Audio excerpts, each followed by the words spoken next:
I'm Dr. David Meyer. I'm the Director of Contact Lens Services here at the Moran Eye Center in Salt Lake City, Utah.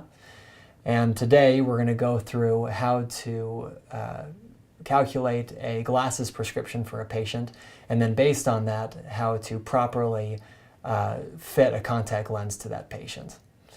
One thing that's very important to remember when your patient comes in is case history. Find out the last eye exam, any medical issues in general, any previous history of eye surgeries or eye diseases or any sort of complications that they may have had in the past. To begin the exam, we'll start with calculating a glasses prescription. We're going to start by putting the phoropter in front of the patient. And what's really important is, first of all, to make sure that the pupil distance in the phoropter matches the pupil distance of the patient. And in order to do that, there's this knob here at the top that adjusts whether the pupil distance is smaller or larger. In this case, this patient has a pupil distance of 62, and so I'm going to set it up here at this indicator line at 62. Another important thing to factor in is to make sure that the phoropter is level, and to do so, you use this leveling window here, and to adjust it, you turn this dial above. And you try to get it so it's just level right there, so the bubble and the dot match up. Okay. Now, in this case, we're going to start with the right eye and then go to the left eye. In order to do so, you turn this knob so it reads OC, that means to occlude the left eye. So currently, both of his eyes are open, but he can only see through his right eye because the left eye is occluded. Now, to begin this, I'm going to blur the patient so that the letters there are very, very blurry. And because of previous readings, I already have an idea of roughly what the prescription is based on his last glasses. But I'm going to start out by making his vision very blurry in the right eye. And I'm going to explain to the patient to tell me as soon as he can read these letters, even if they're kind of blurry, but as soon as he can read them. Right now I have displayed the 20-30 line. The 20-30 line is a good line to kind of begin refining your refraction. So in this case, I want you to tell me as soon as you can start to read those letters, even if they're blurry. And I'm slowly adding more minus to his prescription. No. About there. So right when they say about there, you know that you need to add another 0.5 to 0.75 more minus, and that's going to be in the ballpark of your prescription. So in this case, I'm continuing to refine the sphere. So the sphere is on this side of the phoropter, and I'm refining it to get as close as we can before I start refining the cylinder component of his prescription. So I'm going to ask him, is this any better? Yes. And even better? Yes. And at this point, once you get a good ballpark of the spherical component of the prescription, now you switch over to do the cylinder portion of his prescription. And to do so, I turn this lens is called the JCC. The JCC is short for Jackson Cross Cylinder, and it helps us refine how much astigmatism he has and what the orientation of that astigmatism is. And in this case, as I flip it, as you can tell, I'm going to be asking him what looks more sharp and clear. Okay, so in this case, I'm going to ask him, what is more sharp and clear? Number 1 or number 2? Number 1. So in this case, he said number 1, and for a plus cylinder phoropter, which this is, we turn the dial in the direction of the white dot here on the JCC. So in his case, because he said number 1 is better, I turn the dial, currently it's at about 85 degrees, I turn it to about 75 in this case. And then I ask him again. And let me kind of reiterate here that right now in the JCC, the 2 dots are straddling this axis here. So right here on this axis refinement where all these numbers are, 0 through 180, the line right now matches up at axis 75, and these 2 dots are on either side of that. So that's important in order to figure out where the axis of his prescription is. So in this case, I'm going to move it here, and I'm going to say, what's more clear, number 1 or number 2? We'll do it again, number 1 or number 2? Number 2. Okay, good. So I'm going to move it toward the direction of the white. which is this way. I'm going to ask him again, which is more clear, number 1 or number 2? They're about the same. Pretty close. Just to be safe, I'm going to move it a little bit more in that same direction and ask him again, what's more sharp and clear? Number 1 or number 2? Number 1. Number 1. So we're going to go back to where we began here, which is at axis 55. And based on his previous glasses that he walked in with, or previous refraction, or whatever previous prescription we have, we know that that's pretty close to what he had before, so we know we're on the right track. Now, in order to refine how much cylinder he needs in his prescription, we have to turn the JCC so now the dots line up with this little arrow here. So right now, the 2 white dots here match up at axis 55 that you can see there. And that is how you begin your power refinement. And so in this case, it's the same thing. If he likes it when the white is lined up, that means you want to add more cylinder. If he likes it when the red is lined up, he wants less. So in this case, let's ask him, what's more sharp and clear? Number 1 or number 2? Can I see them again? Yeah, number 1 or number 2? 2. 2. So he liked it better with the red, and currently he has 1 diopter of cylinder in there, so I'm going to take out a quarter. And then I'm going to ask him again, what's more clear? Number 1 or number 2? About the same. Pretty close. And I want to be a little more sure, so I'm going to take it down to 0.5 cylinder, and because I've added 0.5 cylinder of essentially minus, because I'm taking away some plus, to compensate for that, I have to add a quarter of plus here in the spherical component of the phoropter to maintain a spherical equivalent of the prescription. So we'll ask him again, what's more clear? Number 1 or number 2? Number 1 or number 2? About the same. About the same. So in this case, since it's about the same, you know that you're very close to what we need. Just to check one more time, I'm going to bring this down to 0.25 cylinder and ask him again. Number 1 or number 2? Definitely number 1. Definitely number 1. And we'll do one more time. What do you like better? This is number 1 or number 2? They're still pretty close. They're still pretty close. Okay. So at that point, we've now refined the axis of the cylinder, and now we've refined the degree or the power of the cylinder. So as you can tell here, right now it's a negative 575 plus 50, axis 45. And then to go back, I'm going to go back to the spherical component and refine that a little bit. I'm going to ask him a few more questions.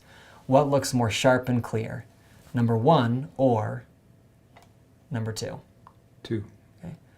Number 1 or number 2? 1. 1.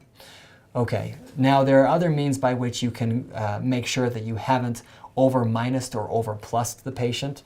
You can balance the eyes if we're working on both eyes, and that's something we can cover in a different segment. But for now, based on his previous findings, his last glasses prescription, and what we found on an autorefractor, for example, we know we're pretty darn close, and then you're going to have the patient read those letters. OFLCT. Okay, and we can even make it down to the 20/20 line. Go ahead and read that. TZV ECL. Excellent. Okay. So now that we've got the glasses prescription calculated, at that point we need to work on fitting the patient with a contact lens. Now, when the patient expresses desire to wear a contact lens, there are a number of factors that you need to consider. You need to consider how much the patient wants to wear the contact lens, every day or once in a while. You need to find out about past history of his eyes. Does he have dry eye problems? Does he have keratoconus or another corneal abnormality? Those are all very important questions to ask to kind of help fit the lifestyle of the patient. For today's purposes, we're going to be fitting the patient with a monthly lens. This particular one is called a biofinity toric.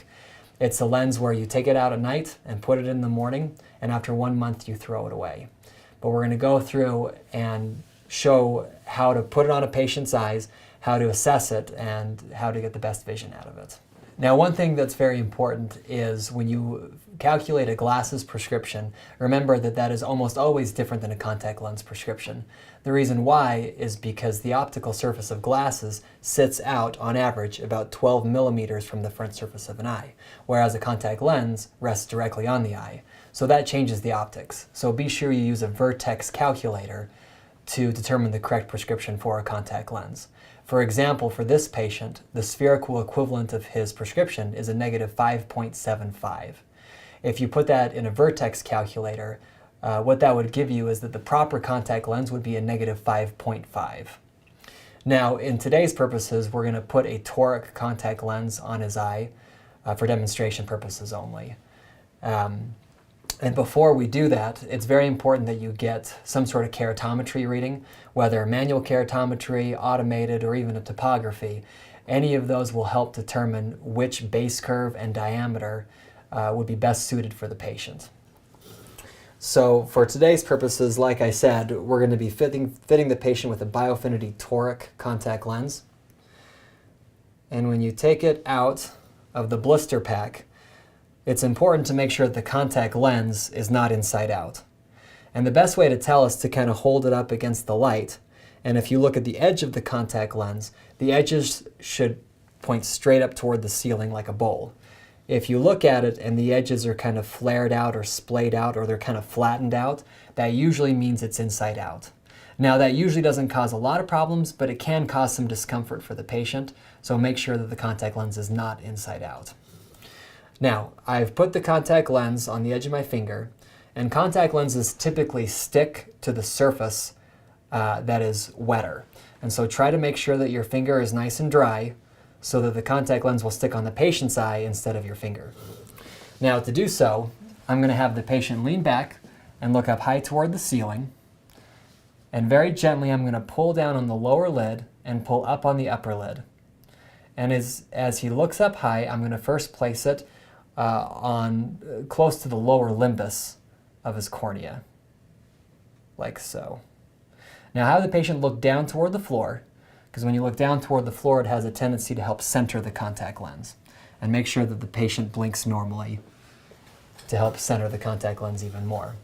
Now, when you place the contact lens on the patient's eye, be sure to give the contact lens a couple of minutes to settle down, especially if it's a toric lens. A toric lens has a tendency to orient in the correct position, but it takes a few minutes for the patient's natural blinks to put it in the correct position. In this case, we've given the patient a good solid 5 minutes to let the contact lens settle down. At this point, I'm going to pull the slit lamp over here and take a close-up look at the lens to make sure it's fitting properly.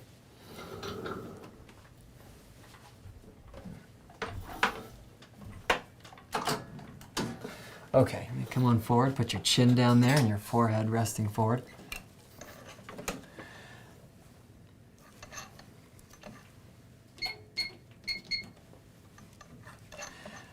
Now, there are several factors when assessing a contact lens. Number one, what we can do is we can pull down on the lower lid just gently, and we can see the toric marking.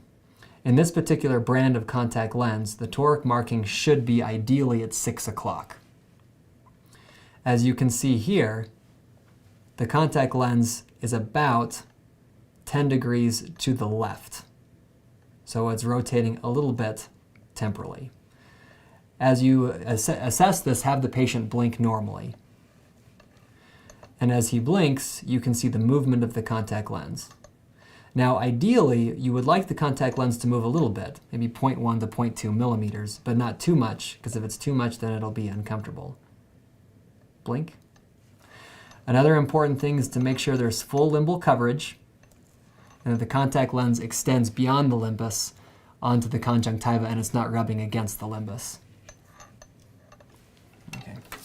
In this case, the contact lens is rotating about 10 degrees temporal, or as you're looking at his right eye, it's rotating to my left. In that case, whatever the axis of the contact lens, or excuse me, of the glasses prescription, you add 10 degrees and put that in the contact lens if you decide to put another one on. That rule is commonly referred to as the Lars rule. So if it's to the left, you add. If it's to the right, you subtract. So in this case, it was to the left, 10 degrees, so we added 10 degrees to the glasses prescription, and then we placed that on the contact. We use that in the final contact lens prescription. Now, after the contact lens has settled, then you check the visual acuity, and then you will do what's commonly called an over-refraction. Now, an over-refraction is to make sure that the contact lens is not too weak or too strong, or that you've got the axis wrong. And for soft contact lenses, most of the time, as long as you vertexed correctly, put the correct contact lens on, the over-refraction should be close to plano. But behind the phoropter, it's always good to make sure. So you do a spherical refinement to make sure the patient is not accepting more plus or more minus, or in some cases, some astigmatism. Thank you for watching this video. Again, I'm Dr. David Meyer, and today's video was about fitting a patient with a soft contact lens after doing a basic subjective refraction. Thank you.